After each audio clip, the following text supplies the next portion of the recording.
নমস্কার বন্ধুরা, রান্নাঘরের সঙ্গীর আরও একটি নতুন রেসিপিতে সবাইকে স্বাগত।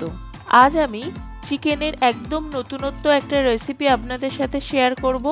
রেসিপিটি বানাতে খুব বেশি উপকরণ বা সময়ের প্রয়োজন হয় না।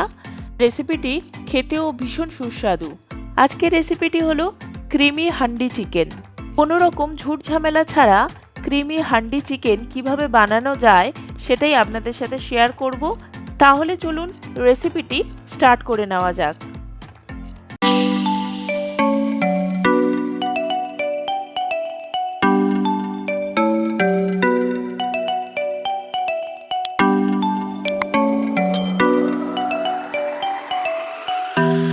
রেসিপিটি বানানোর জন্য সবার প্রথমে আমি 3টে মিডিয়াম সাইজের টমেটো মাঝখান থেকে 4টে চেলা করে কেটে নিয়েছি।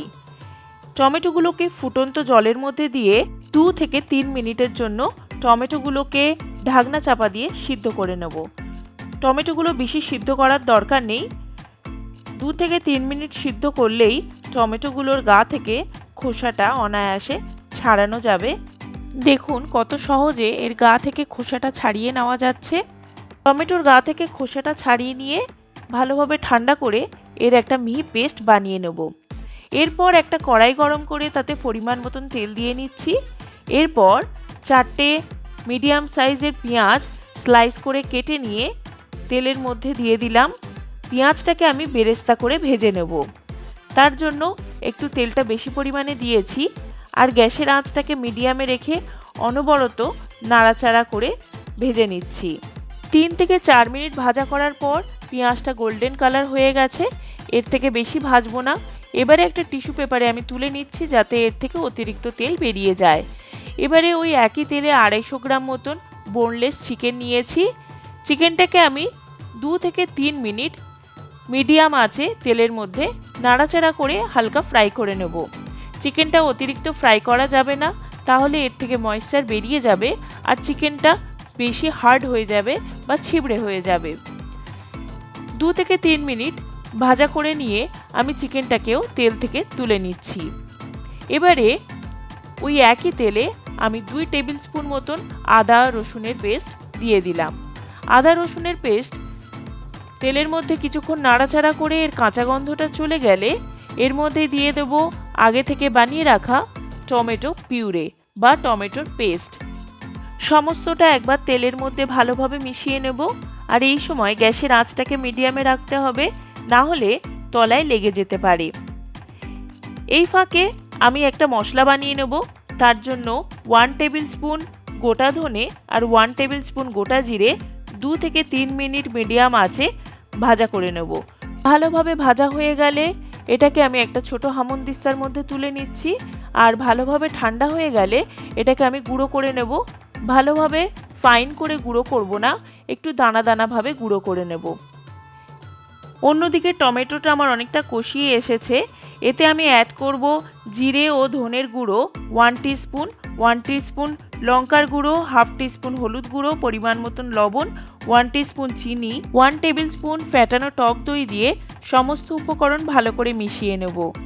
সমস্ত উপকরণ ভালোভাবে মিশিয়ে নেওয়ার পর 2 থেকে 3 মিনিট ভালোভাবে কষিয়ে নেব। 2 থেকে 3 মিনিট কষিয়ে নিলে এর থেকে ভালোভাবে তেল বেরিয়ে আসবে। আর সেই সময় টমেটো পেস্ট করেছিলাম যে মিক্সি বাটিতে, সেই বাটি ধোয়া জল আর হাফ কাপ পরিমাণে জল অ্যাড করব। জল অ্যাড করার পর যখন জলটা ফুটে উঠবে সেই সময় আগে থেকে ভেজে রাখা চিকেনটা আমি এখানে অ্যাড করে দেব। এই রেসিপিটা বেশি গ্রেভি করব না, তাই জলের পরিমাণটা একটু কম রেখেছি। এরপর আমি 3 থেকে 4 মিনিট মিডিয়াম আঁচে ঢাকনা চাপা দিয়ে হতে দেব।